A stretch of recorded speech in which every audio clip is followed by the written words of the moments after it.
बंगाल के तालाबों और झीलों से जुड़ी न जाने कितनी ही लोक कथाएं हैं जो पीढ़ी दर पीढ़ी सुनाई जाती हैं। देखिए, ये कहानियां सिर्फ डराने के लिए नहीं होती, बल्कि अक्सर चेतावनियों का काम भी करती हैं।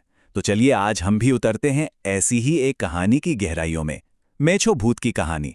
तो कहानी की शुरुआत होती है रात के एक बेहद सुनसान पहर में। वक्त था करीब रात के 2 बजे। और जगह कौन सी थी? गांव के पास वाली झील का किनारा। सोचिए, चारों तरफ घना अंधेरा और गहरा सन्नाटा।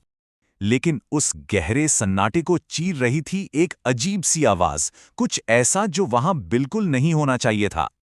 और इसी माहौल के बीच कहानी में आता है एक मछुआरा जो वहां मछली पकड़ने गया था, अकेला अपनी ही धुन में। पर उस बेचारे को इस बात का जरा भी अंदाजा नहीं था कि आज उसके जाल में कोई मछली नहीं, बल्कि खुद उसकी किस्मत फंसने वाली है।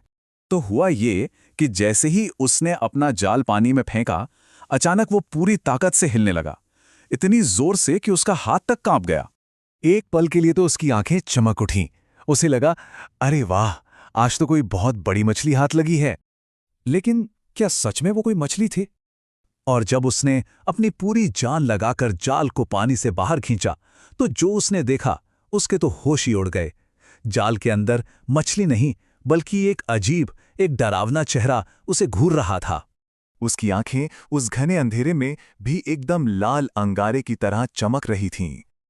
चेहरा बिल्कुल सफेद था, मानो खून की एक बूंद भी ना हो, और उसका मुंह पूरी तरह से खून से सना हुआ था।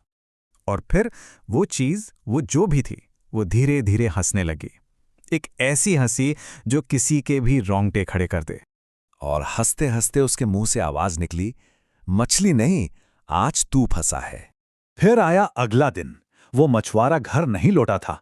जब गांव वाले उसे ढूंढने निकले, तो झील के किनारे उन्हें क्या मिला? सिर्फ उस आदमी का जाल। और हां, जाल के पास खून से लथपथ एक मछली पड़ी थी।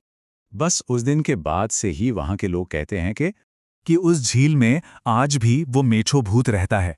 देखिए, ये कहानियां शायद इसीलिए जिंदा रहती हैं ताकि हमें ये याद दिला सकें कि कुछ अनजान जगहों के अपने कुछ नियम होते हैं। और क्या पता,